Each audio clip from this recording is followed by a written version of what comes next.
Film का आधार 1175 ईस्वी में रखा गया है, जब वर्तमान पश्चिमी चीनी प्रांत को तंगुट राज्य कहा जाता था, जिस पर उसी नाम के राजवंश का शासन था।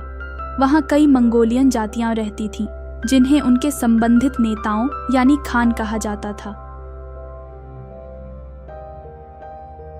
मंगोलों की दुनिया में कोई नियम नहीं है और लोगों को संगठित और नेतृत्वित करने के लिए एक उत्कृष्ट खान की तेजी से आवश्यकता है। फिल्म की शुरुआत में येसुगाई पश्चिमी दिशा में एक छोटी सी जाति का खान है। वह अपने लोगों और 9 साल के बेटे तेमुजिन के साथ एक पत्नी ढूंढने के लिए यात्रा कर रहा है। रात में वे एक दोस्त की जाति पर ठहरने के लिए रुकते हैं। तेमुजिन अपने घोड़े की देखभाल में व्यस्त है जब एक बोट नामक लड़की उसके पास आती है। जब पता चलता है कि वह एक दुल्हन ढूंढ रहा है, तो बोट आत्मविश्वास से दावा करती है कि वही उसकी पत्नी बननी चाहिए। येसुगाई उसे दोस्त की जाति से किसी को चुनने की अनुमति देते हैं। लड़की को चुनने से पहले तेमुजिन से कहा जाता है कि वह एक मजबूत पैरों वाली लड़की ढूंढे, क्योंकि केवल मजबूत पैरों वाली लड़की ही अपने पति को खुश रख सकती है। तेमुजिन उसका सुझाव मानता है और बोट को चुनता है, लेकिन वे 5 साल बाद ही साथ हो सकते हैं। रवाना होते समय तेमुजिन वादा करता है कि वह जल्दी वापस आएगा और बोट को उसका यादगार तोहफा देता है। अपने गांव की ओर वापसी करते समय येसुगाई और उसके साथी एक इन के पास आराम करते हैं। अचानक प्रतिद्वंदी खान अपने साथियों के साथ एक कटोरा दूध भेजता है, जैसे शांति का संकेत। उत्तरदायित्व लौटाने के लिए येसुगाई भी रस का एक कटोरा भेजता है। येसुगाई के सहयोगी उसे सलाह देते हैं कि उन्हें दुश्मनों पर भरोसा नहीं कर सकते, इसलिए उन्हें सेवक को पहले दूध पिलाने दें।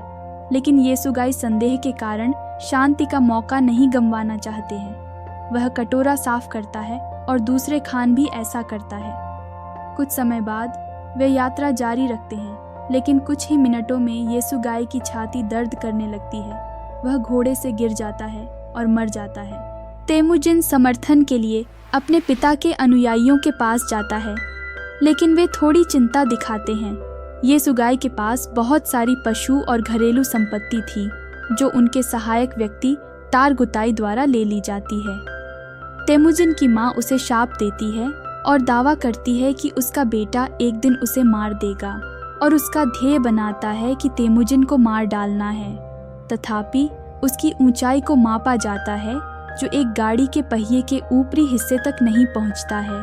परंपराओं के अनुसार मंगोल एक बच्चे को नहीं मारते हैं।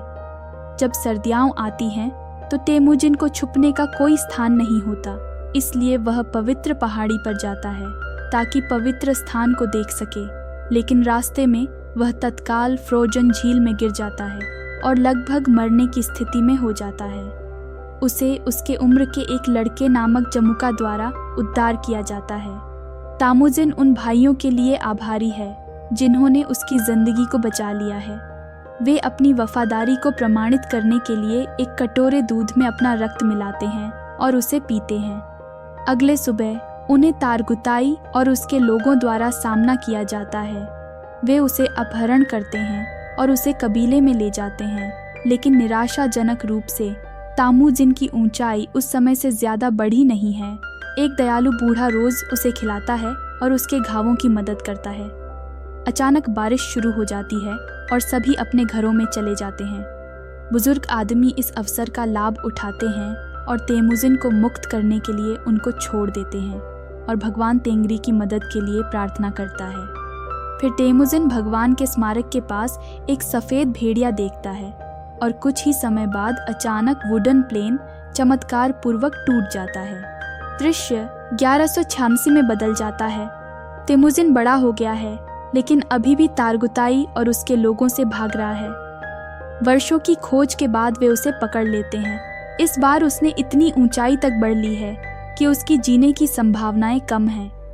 तारगुताई उसे अपनी जिंदगी के लिए भीख मांगते हुए देखना चाहता है, लेकिन तेमुजिन, जो गर्वशील आदमी है, वह ऐसा करने से इनकार करता है। वह बुजुर्ग व्यक्ति जिसने अतीत में तेमुजिन की सहायता की थी, अब उससे अपनी जान बख्शने की गुहार लगा रहा है। जब अंधेरा हो जाता है तो तारगुताई तेमुजिन के पास अकेले आता है। और उसका मजाक उड़ाता है क्योंकि सभी व्यस्त हैं। तेमुजिन अपने हमले का अवसर लेता है और वुडन प्लेन से उसे बार बार मार डालता है। उसके बाद वह गांव से भागता है और फिर सुरक्षित होता है, लेकिन पहले उसे अपनी दुल्हन को अपने घर लाना होगा। वह अपनी सास ससुर की कबीले के घर पहुंचता है। वह उसे बताती है कि वह उसे पिछली बार देखने के बाद से ही इंतजार कर रही है। हाथ में दहेज के साथ तेमुजिन बोट को अपनी माँ और बहन से मिलवाने के लिए लाता है, जहाँ वर्षों तक अलग रहने के बाद उनका गर्मजोशी से स्वागत किया जाता है। अगले महीने वे आनंद पूर्वक रहते हैं। मर्किट कबीले द्वारा उन पर हमला किया जाता है। कई समय पहले तेमुजिन के पिता ने मर्किट के अधिकारी से अपनी मां को अपहरण किया था। जोड़ा भागने की कोशिश करता है, लेकिन तेमुजिन को तीर लग जाती है और बोट को दुश्मन खान की पत्नी बनाया जाता है। जब तेमुजिन ठीक होता है, इसलिए वह अपने पुराने रक्त भाई जमुका के पास जाता है। जमुका अब एक शक्तिशाली जाति के खान बन गया है। उसकी सहायता करने के लिए वह सहमत है और फिर दोनों अपने सैनिकों के साथ मेरकिट जाति पर हमला करने के लिए निकल जाते हैं। वे उनके सभी पुरुषों को मार डालते हैं जब एक हठ में गर्भवती बोट को पाते हैं। तेमुजिन बच्चे पर अपना दावा करता है और अपनी जीत का जश्न मनाने के लिए बोट के साथ लौटता है। समय के साथ तेमुजिन ने एक वफादार अनुयायी हासिल कर लिया। वे उसे लूटी हुई पशुओं को वितरित करने के लिए कहते हैं और तेमुजिन केवल अपने लिए 10% रखता है और शेष को अपने सैन्य को देता है। जमुखा के लोग इसे देखते हैं और तेमुजिन की जाति में शामिल होने का निर्णय करते हैं। जमुका इसके बारे में कुछ भी कर नहीं सकता, लेकिन स्पष्ट है कि वह इसे धोखा समझता है। बाद के एक दृश्य में तेमुजिन के सैनिकों ने गलती से एक व्यक्ति को मार डाला जो उनके घोड़ों को चुराने की कोशिश कर रहा था। यह आदमी जमुका का छोटा भाई। इस घटना के बाद जमुका ने तेमुजिन से बदला लेने का फैसला किया।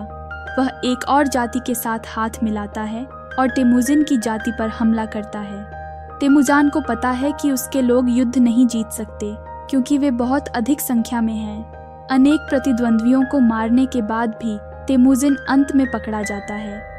जमुका उसे अब भी भाई कहता है। उसे मारने के बजाय जमुका उसे गुलामी में बेच देता है।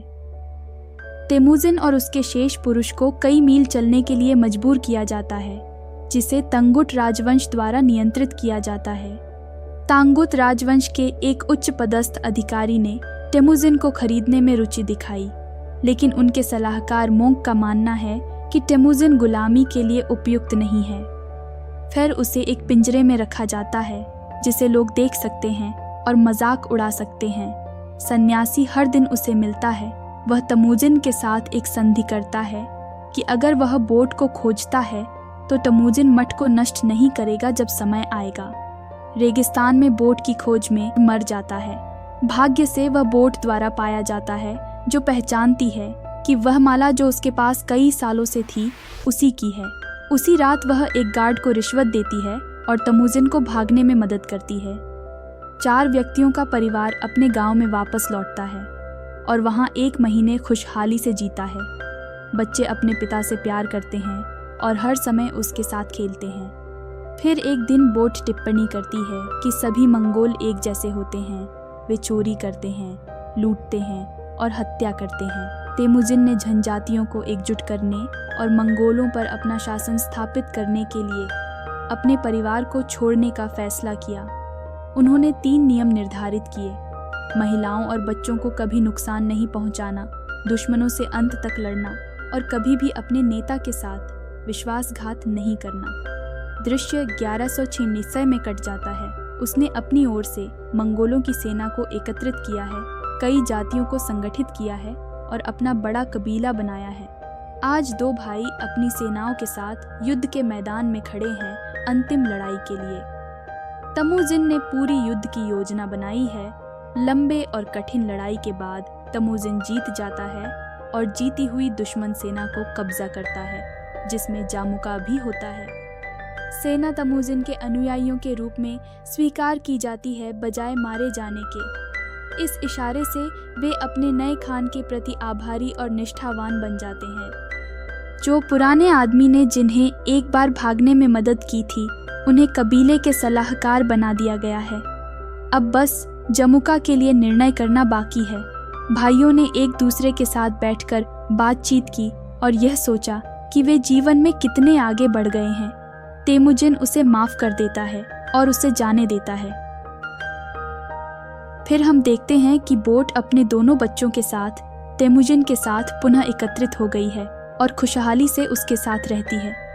1206 में तेमुजिन ने अपना वादा पूरा किया और चंगेज खान बन गया, मंगोलों को एकजुट किया और एक विशाल साम्राज्य बनाया। वह मठ को छोड़ने के भिक्षु के अनुरोध का सम्मान करता है और इतिहास में सबसे बड़े मंगोल साम्राज्य का संस्थापक बन जाता है। इस तरह के और वीडियो के लिए सब्सक्राइब करें, नोटिफिकेशन चालू करें और लाइक छोड़ें। देखने के लिए धन्यवाद।